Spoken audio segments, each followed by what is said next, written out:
জুমার সালাত 2 রাকাত। জুমার আগে রাসূল সাল্লাল্লাহু আলাইহি ওয়াসাল্লাম কোনো সুন্নত সংখ্যায় সীমাবদ্ধ করে দেন নাই, নির্ধারিত কোনো সুন্নত নাই। বুখারীর হাদিসে আসছে রাসূলুল্লাহ সাল্লাল্লাহু আলাইহি ওয়াসাল্লাম বলছেন, মান ইগতাসালা ইয়াউমাল জুমআতি গুসলাল জানাবা, যেই লোক জুমার দিনে ফরজ গোসলের মতো গোসল করল, অতঃপর সুগন্ধি ব্যবহার করল, আর সে বের হলো কেবল মসজিদে জুমার সালাত আদায় করার নিয়তে, অন্য কোনো নিয়তে নয়। মসজিদে এসে সে সালাত আদায় করলো, সুন্নত পড়লো, মা কুদ্দিরা লাহু, যা তার জন্য সামর্থ্য করা হয়েছে, যতটুকু পেরেছে। সেখানে রাসূলুল্লাহ সাল্লাল্লাহু আলাইহি ওয়াসাল্লাম সীমা উল্লেখ করে দেন নাই। সময় পেয়েছে 2 রাকাত পড়েছে, আরো সময় পেয়েছে আরো 2 রাকাত পড়েছে, সময় পেয়েছে আরো 2 রাকাত পড়েছে, পায় নাই শুধু 2 রাকাত পড়েছে। এরপর ইমামের খুতবা শুনেছে মনোযোগ দিয়ে, আর ইমামের সাথে 2 রাকাত সালাত জামাতের সাথে আদায় করেছে। আল্লাহ রাব্বুল আলামিন এই আমলটিকে পূর্ণ একটি নেকি ধরে, এক নেকি করলে 10 গুণ তিনি দান করে থাকেন। নবী বলেন, আল্লাহ তার বিগত 10 দিনের সগীরা গুনাহকে মাফ করে দিলেন। এবার জুমার সালাত ফরজ না নফল? বলবেন অবশ্যই ফরজ। ফরজ যদি হয় তাহলে কোথায় আদায় করতে হবে? তখন আমাদের ফিকার কিতাবে আছে যে জুমার সালাত শহর ছাড়া গ্রামগঞ্জে হয় না, শহর হতে হবে। আবার ওই শহরের শাসনকর্তা, আমিরের প্রতিনিধি, আমির স্বয়ং উপস্থিত থাকবেন, স্টেটের গভর্নর অথবা তার প্রতিনিধি এসে সালাত পড়াবেন, তবেই জুমার সালাত ইয়াকিনি হবে। আর যদি দেখা যায় যে সেই ব্যবস্থা না থাকে, তাহলে জুমার সালাত কি ফরজ হবে? গ্রামে গঞ্জে মানুষ বেশি হয়ে গেছে, মসজিদের সংখ্যা বেশি, সেখানে আমরা জুমা পড়বো না সন্দেহের মধ্যে পড়ে গেলাম। ঠিক আছে, আমরা জুমাটা পড়ে নেই। আর যেহেতু এই জুমাটা ইয়াকিনি হয় নাই, জন্নি হয়েছে, ধারণা প্রসূত হয়েছে, এই জুমা আমাদেরকে পার পাওয়াতে পারবে কিনা, তাই আমরা ওয়াক্তি সুন্নত আর জোহরের আখেরি জোহর বলে আবার জোহরটাও পড়ে নেই, যাতে বাবা জুমায় যদি ঠেকায় তো ঠেকলো, বাঁচলাম, না হলে জোহরটা আমাকে ধরে বাঁচাইলো। দুদিল বান্দা কালমা সুর না পায়, বেহেশত না পায় গোর। এর চেয়ে সাফ কথা বলার আর নাই। সুতরাং যে ঈমান আনবো, দলিল প্রমাণ যাচাই করে ইয়াকিনি ঈমান আনবো। যে আমল করব, দলিল প্রমাণ যাচাই করে ইয়াকিনি আমল করব। সন্দেহ নিয়ে আমল করার কোনো সুযোগ নাই। আর ওই সন্দেহকে বলবৎ করার জন্য কোরআনের মধ্যে হাত দিয়ে বলছি যে কোরআনের ভিতরে দ্বন্দ্ব লেগে গেলে 2টা আয়াত বাদ দিয়ে দিতে হবে, এটা তো প্রকাশ্য কুফরি ছাড়া আর কিছুই না। আমার জ্ঞানের স্বল্পতার জন্য অথবা আমার চিন্তাপুষ্ট মতবাদ প্রতিষ্ঠা করার জন্য কোরআনের আয়াতের ভিতরে বৈপরীত্য দেখিয়ে আমি বিভ্রান্ত হয়ে যাব আর কোরআনের আয়াতকে বাদ দিয়ে দেব, এত বড় দৃষ্টতা যদি আমি দেখাতে পারি, তাহলে কি মুমিন থাকতে পারবো? আল্লাহ আল্লাহ, আপনাদের সকলের বিবেকে আমি বলেছি কথাগুলি রাখ। আমি ঈদের খুতবায় বলেছিলাম, এই ভারতবর্ষে আরব বণিকদের মাধ্যমে ইসলাম প্রবেশ করলে দীর্ঘদিন বণিকরা থাকেন নাই, ফলে পরিপূর্ণ ইসলাম শিখতে পারেন নাই। বৌদ্ধ থেকে গ্রহণ করা, বৌদ্ধ ধর্ম ত্যাগ করে ইসলামে আসা, সনাতন ধর্ম ত্যাগ করে ইসলামে আসা মানুষগুলি প্রকৃত ইসলামের 16 আনা শিক্ষা পান নাই। যেটুকু পেয়েছেন করেছেন কোত্থেকে? ওই দুটি ধারা, একটা হলো সুফি দরবেশদের কাছ থেকে সুফি ইজমের ছোঁয়া, আর আরেকটা হলো ইরাক ইরান তুরান হইয়া আসা ফার্সি আর ওই ভাষার কেতাব।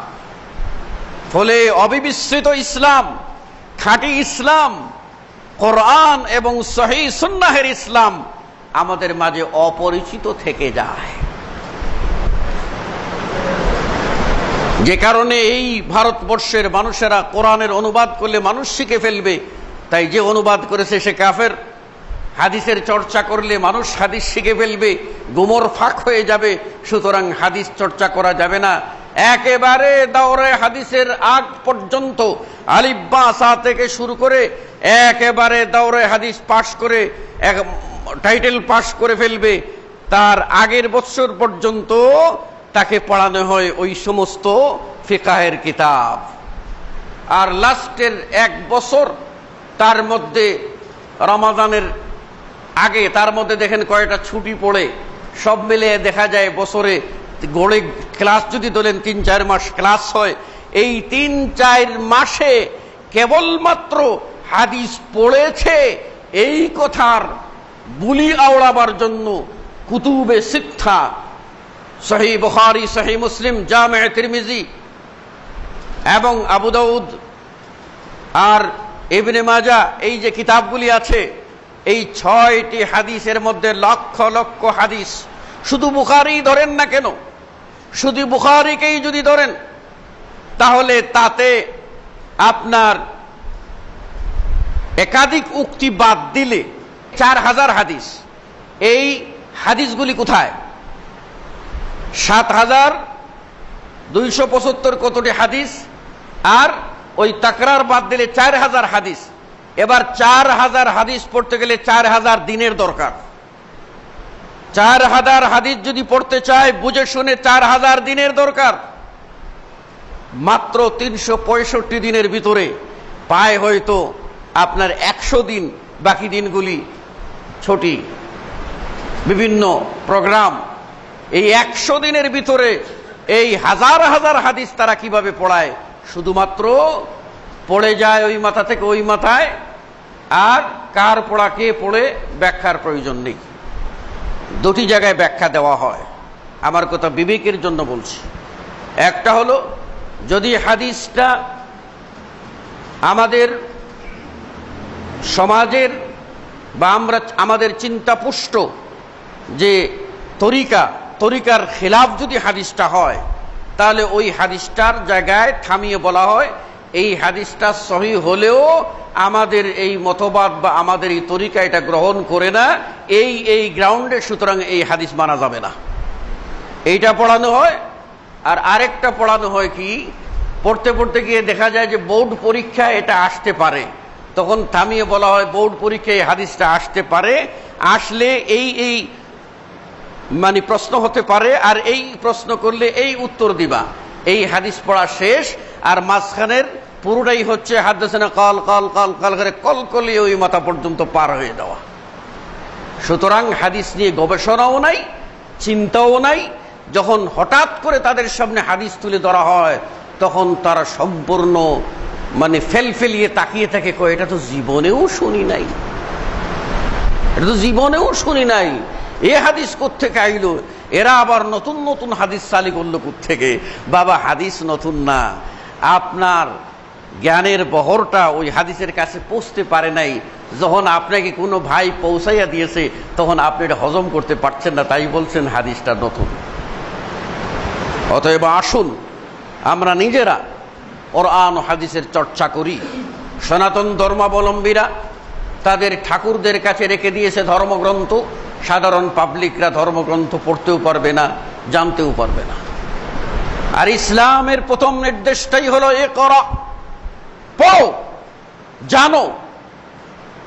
ইসলাম বলছে যে জানে আর যে জানে না সে সমান হতে পারে না।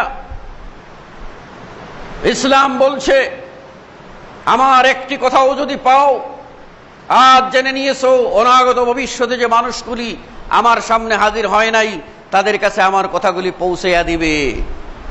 তাহলে ইসলাম জানতে বলেছে, ইসলাম জানাতে বলেছে, ইসলাম শিখতে বলেছে, ইসলাম শিখাতে বলেছে, ইসলাম যাচাই বাছাই করে মানতে বলেছে। সনাতন ধর্মাবলম্বীদের মতো করে আমরাও যদি কোরআন ও হাদিসকে একদল ঠাকুরদের কাছে রেখে দেই আর বলি যে এটা ধরা যাবে না, ছোঁয়া যাবে না, এটা ধরতে গেলে এই সনদ ওই সনদ লাগবে, ওই পাগড়ি লাগবে, বাবা ওই পাগড়িও নিতে যেহেতু পারি নাই, কোরআন হাদিস চর্চাও করতে পারবো না, এখন বাবা যেভাবে চালায় আমরাও সেইভাবে চলি, এই যদি হয় তাহলে কিন্তু ইসলামের যথার্থ অনুসারী হওয়া যাবে না। আসুন আমরা বিবেককে ধারালো করি এবং সত্য উপলব্ধি করার চেষ্টা করি, হক বুঝি এবং বুঝাতে চেষ্টা করি। আমাদের অস্ত্র হলো কোরআন ও হাদিস, অন্য কোনো অস্ত্র ব্যবহার করতে আমরা চাই না, আমরা এটাকে প্রয়োজন মনে করি না। আমরা মনে করি কোরআন ও হাদিসের অস্ত্রই হলো আমাদের অস্ত্র।